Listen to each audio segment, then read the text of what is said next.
दोस्तों ही जो क्यूसिक के बारे में असां ॿुधूं था त एतिरा लख क्यूसिक पाणी अची वियो, 5 लख आयो, 4 लख आयो, क्यूसिक आयो। हाणे इहो क्यूसिक जी असल में माप छा हूंदी आहे, कीअं हूंदो आहे? इहो ई पुल ते ई हिकिड़ी गेज लॻल हूंदी आहे जेका मूं लिखी रखी आहे।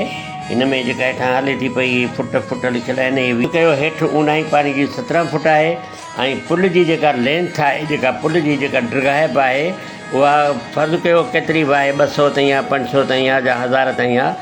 पर हाणे इन मां असां पाणी जेको गुज़रंदो आहे 1 फुट बाय 1 फुट मां पर सेकंड में जेको पाणी गुज़रंदो आहे उनखे चवंदा आहिनि 1 क्यूसिक।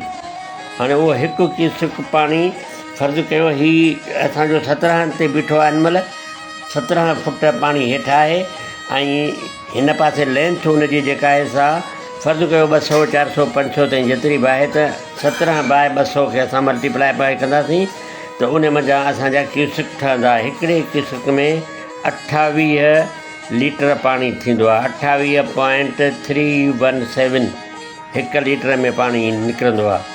हाणे इहो जेको पुल जे मां जेको हेठि तरे खां वठी पाणीअ जे तरे खां वठी पाणी जी सतह ताईं केतिरा फुट हेठि पाणी आहे ऐं ड्रेग केतिरा फुट आहे, उहा जीअं सम्झो त बॉक्स 1 वखानो 1 फुट 1 फुट 1 फुट ईअं ताईं त 500 फुट जी जेकॾहिं आहे पुल ऐं हेठि उनजी हाइट पाणी जेको बीठो आहे मौजूदु 17 फुट आहे, 18 फुट आहे, 20 फुट आहे, केतिरो बि आहे अंदरि, पोइ उनखे मल्टीप्लाई कंदा आहिनि हुन सां।